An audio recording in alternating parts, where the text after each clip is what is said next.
Triomphe Congo TV est une chaîne d'analyse politique, économique, sociale et culturelle. Congolais de partout, aimez votre chaîne, abonnez-vous, likez et activez la notification. Vous voulez la bonne information? Triomphe.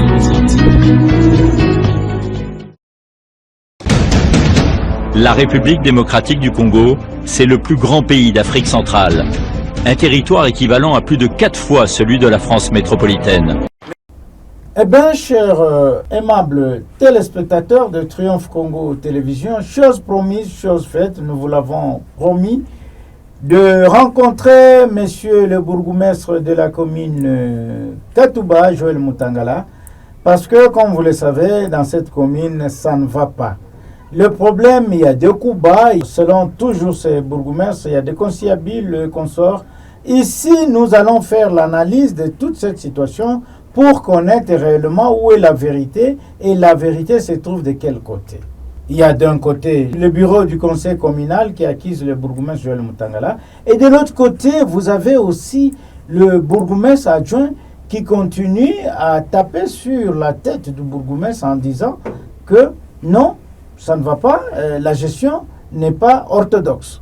Avant d'en arriver là, aimables téléspectateurs, je vous invite, comme toujours, ma main sur le cœur, que vous puissiez vous abonner massivement sur votre chaîne. Pour ceux-là qui ne se sont pas encore abonnés, prenez le temps de vous abonner maintenant parce que l'heure est venue que vous puissiez découvrir toute la vérité des informations qui font la une ici chez nous en République démocratique du Congo, notre beau pays. Alors, je vous le disais tout à l'heure dans mon introduction que ça va de mal en pire dans la commune de Katouba. Nous sommes là dans la ville de Lubumbashi, principalement dans la province du Haut-Katanga, où les deux bourgmestres se chamaillent chaque jour. Vous avez le bourgmestre titulaire Joël Mutangala et son adjoint Benjamin Nyembwe qui se chamaillent au jour le jour. Pourquoi il y a ces violons qui ne s'accordent pas? Pourquoi il y a cette querelle? Pourquoi il y a ce conflit qui grandit aujourd'hui, qui prend des dimensions politiques? Vous allez les découvrir ici dans cette émission de Kila Chikumambo où nous avons accordé un droit de réponse à M. Joël Mutangala qui est bourgmestre de cette commune. Je vous invite d'abord à suivre cette vidéo envoyée par le bourgmestre qui démontre la vérité par rapport à sa gestion. Suivez et nous allons nous retrouver tout juste après.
Là, vous avez suivi, c'était le bourgmestre de la commune Katouba, Joël Mutangala, qui fait face à une attaque personnelle de certains membres, soit de son parti politique, l'UDPS, et aussi même certains membres du conseil communal.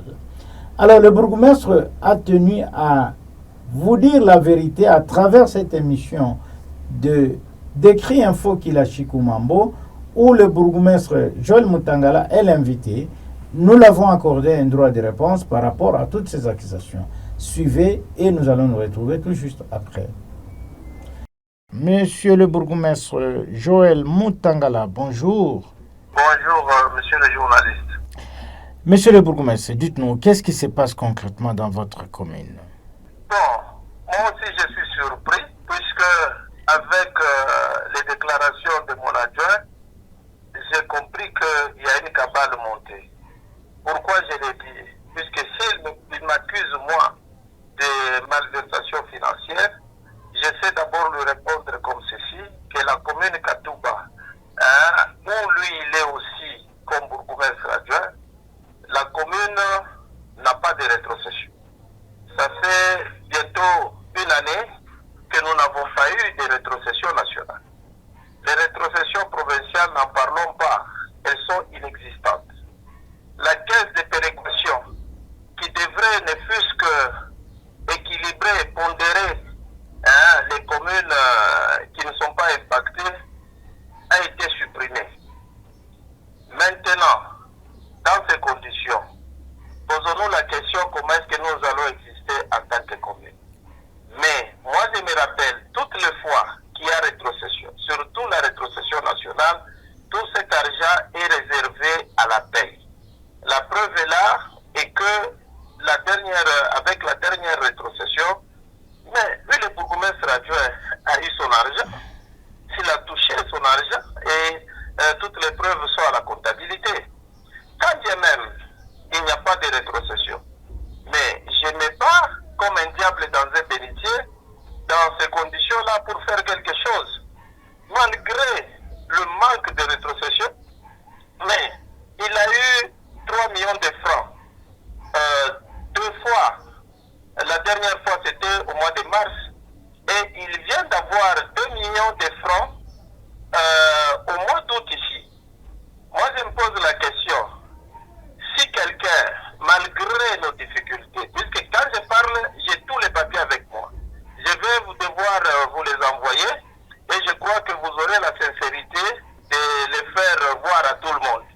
Là où lui il signe, puisqu'il a perçu quelque chose. Oui. Là, les agents de la commune. Là, vous dites bien oui. Que vous collaborez bien avec votre adjoint, c'est ce que vous voulez dire. Je suis en train d'y aller, permettez d'abord. Ok. Il dit que les agents de la commune sont en train de toucher 5 000 francs. Mais moi je m'étonne, ça dépend des catégories, mais notre CD n'a pas 5 000 francs, il a 1 million.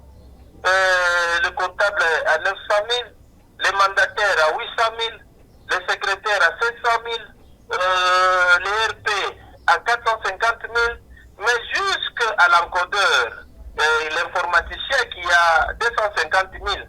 Les agents de l'état civil, eux, ils ont au moins l'occasion, chaque vendredi, lorsqu'il y a par exemple des célébrations de mariage, de percevoir quelque chose. Mais que vous appropriez cet argent aussi, oui. Présent? Vous appropriez cet argent de la commune. Non, mais j'ai posé la question à l'état civil. Moi, en tant que bourgmestre, je vais m'approprier de tout, que les répartitions sont faites par l'état civil. Et même le bourgmestre adjoint lui-même, dans l'argent là des mariages, il a tout, de chaque fois l'argent, le vendredi, on lui remet. Moi, est-ce que moi, en tant que bourgmestre, je vais devoir m'approprier de l'argent qui est gardé d'ailleurs par l'état civil et dont la clé de répartition vient de l'état civil. Il a sa part. Les agents de l'état civil ont leur part. Quand je vous dis comme ça, c'est avec preuve et toutes ces personnes existent.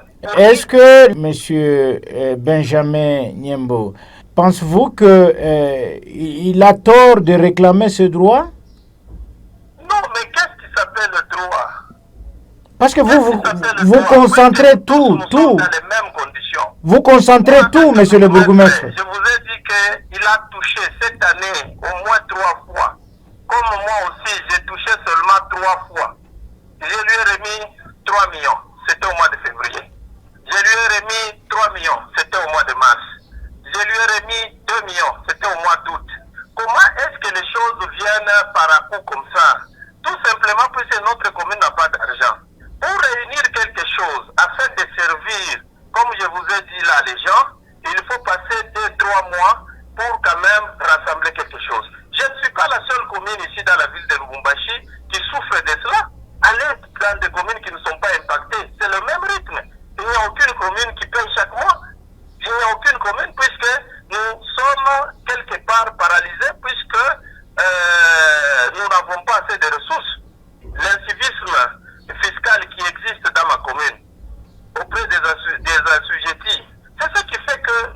dans les difficultés.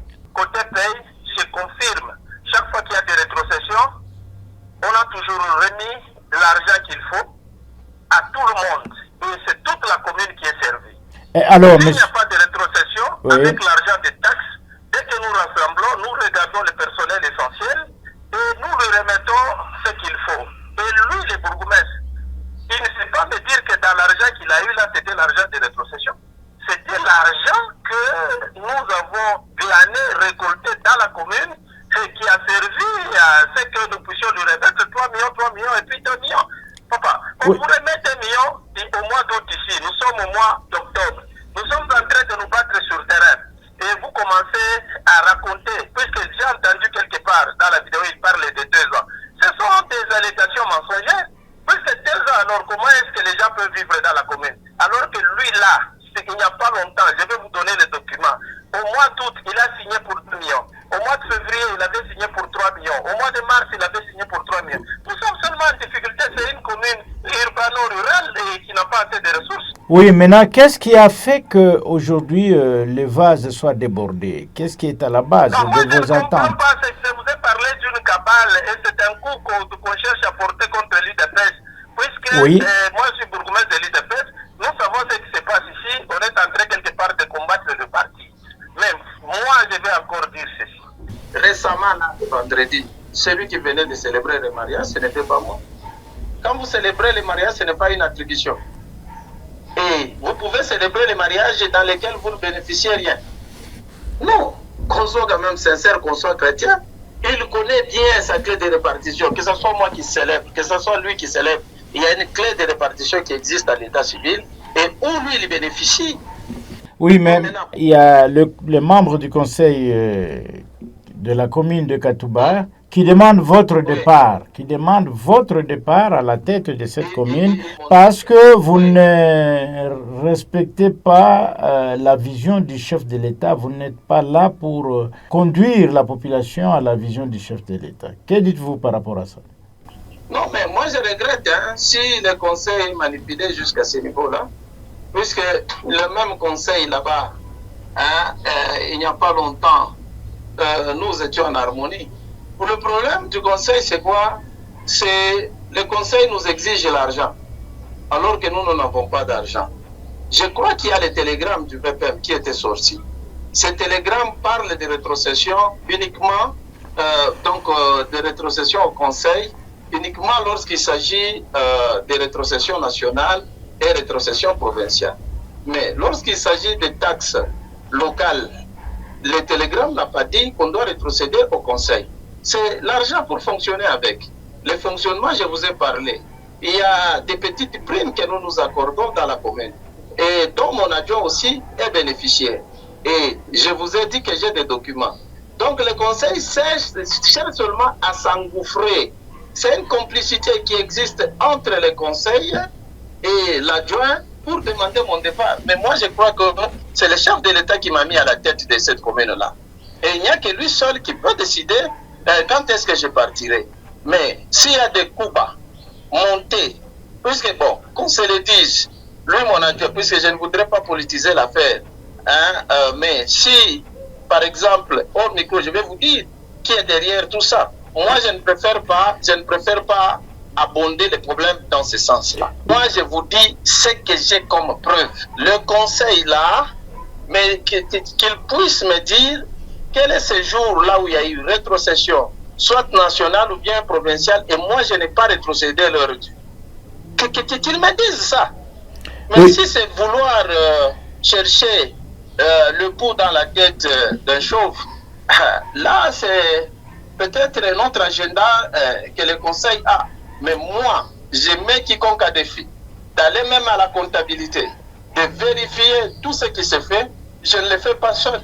C'est avec les comptables et les traces sont là. Récemment, nous avons eu même l'inspection territoriale, provinciale qui est venue en visite de routine pour contrôler la gestion logistique, la gestion du personnel, même la gestion financière. Mais c'est cette inspection qui ne nous a pas fait de griefs.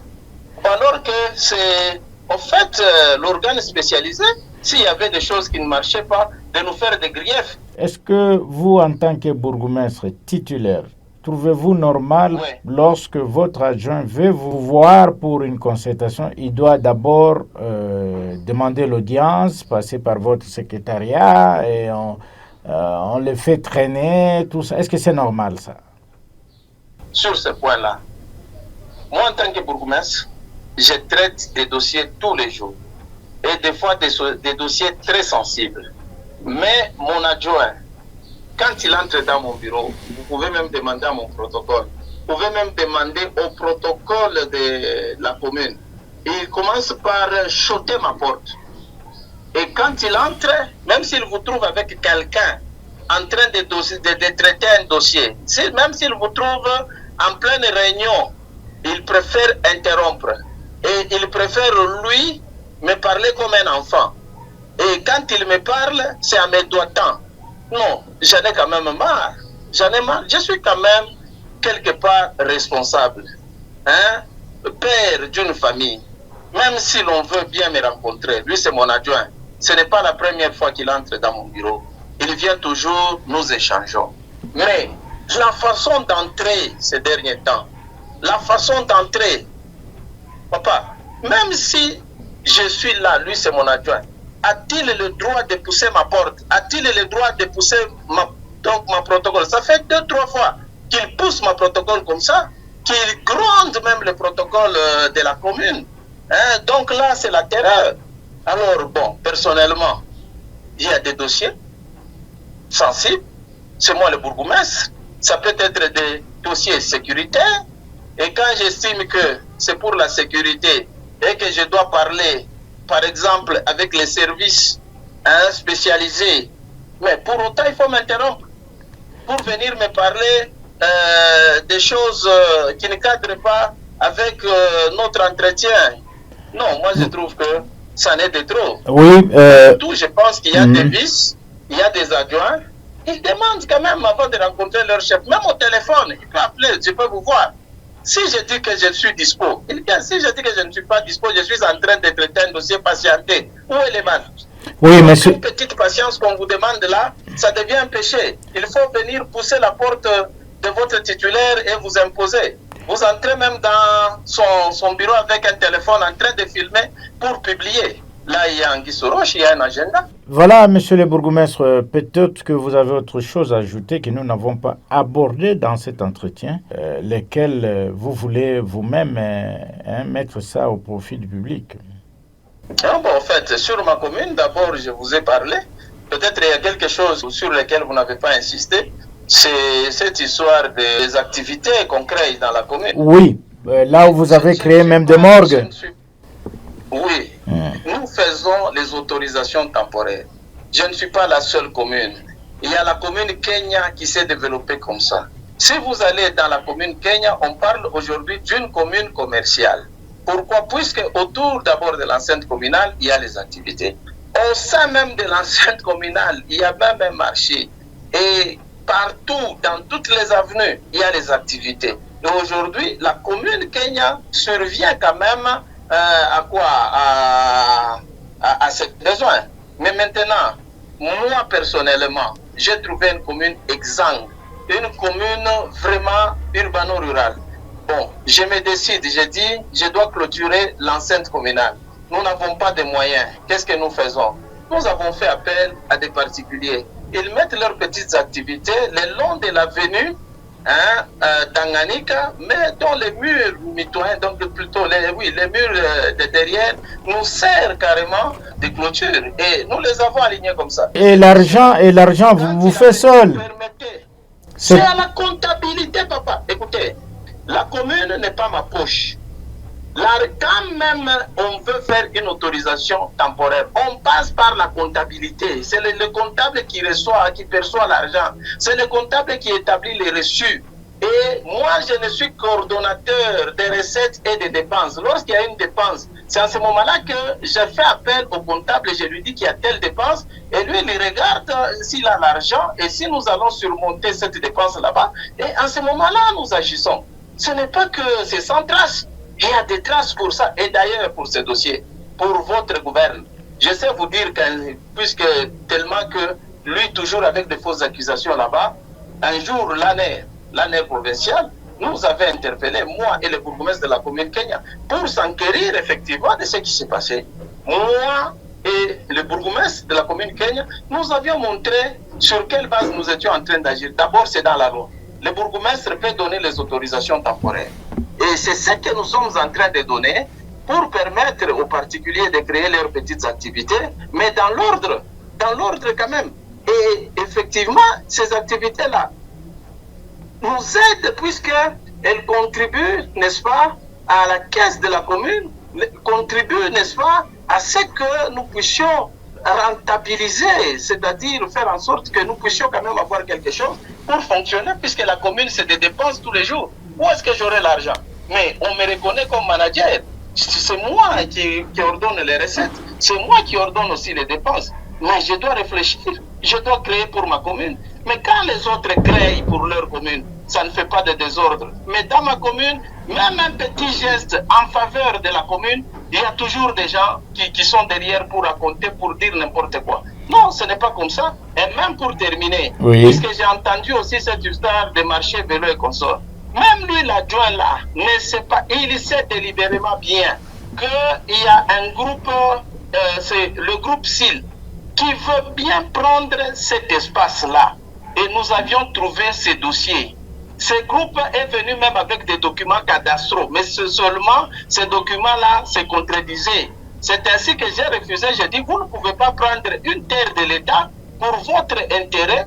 Et qu'est-ce qu'il fallait faire en ce moment-là? Comme ce fut un ancien marché, j'ai préféré continuer et créer ou reprendre ce marché là-bas. Et c'est ainsi que nous avons fait appel à des gens qui ont mis des kiosques et on est en train de vendre. C'est presque un marché. Pourquoi les marchands de vélos là-bas? Si c'était leur terre qui a été bradée ou spoliée, ils pouvaient se rebeller. Mais au contraire, ils sont en train de m'apprécier puisque je les protège. Je les ai protégés contre ces groupes SIL qui voulaient à tout prix arracher cet espace là-bas. Et aujourd'hui, l'espace est resté au compte de l'État. Pour preuve aussi, j'ai été même appelé au parquet donc, par un AG, puisque suite à une plainte de ces groupes là-bas. Mais en fin de compte, on a fini par me donner raison. Je suis le protecteur. Je dois protéger ce qui s'appelle le domaine public de l'État et les espaces de l'État. Moi, je ne peux pas les brader.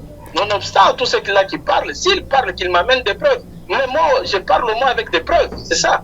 Voilà, aimables téléspectateurs de Triomphe Congo Télévision, c'était le bourgmestre Joël Mutangala, bourgmestre de la commune de Katuba à Lubumbashi, qui répondait à ses droits de réponse par rapport à toutes ces accusations portées contre lui.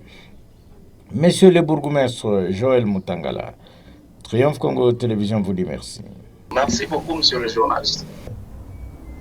Voilà, aimables téléspectateurs de Triomphe Congo Télévision, c'est sans commentaire. Pourquoi? Parce que vous avez suivi les deux sons de cloche, c'est-à-dire vous avez suivi l'émission des membres du conseil communal en la personne de Kangabongo. Et ici, vous avez suivi la réaction de monsieur le bourgmestre Joël Mutangala qui est venu vous dire la vérité, qui vous a tout expliqué du contenu de ces conflits créés entre guillemets unilatéralement par son adjoint. Quant à nous, aimables téléspectateurs de Triomphe Congo Télévision, il ne nous reste plus qu'à vous dire merci de nous avoir suivis et nous vous promettons de revenir encore une fois demain avec d'autres informations et d'autres actualités qui dominent notre pays, la République démocratique du Congo. À tous et à toutes, nous vous disons au revoir. Triomphe Congo TV est une chaîne d'analyse politique, économique, sociale et culturelle. Congolais de partout, aimez votre chaîne, abonnez-vous, likez et activez la notification. Vous voulez la bonne information? Triomphe.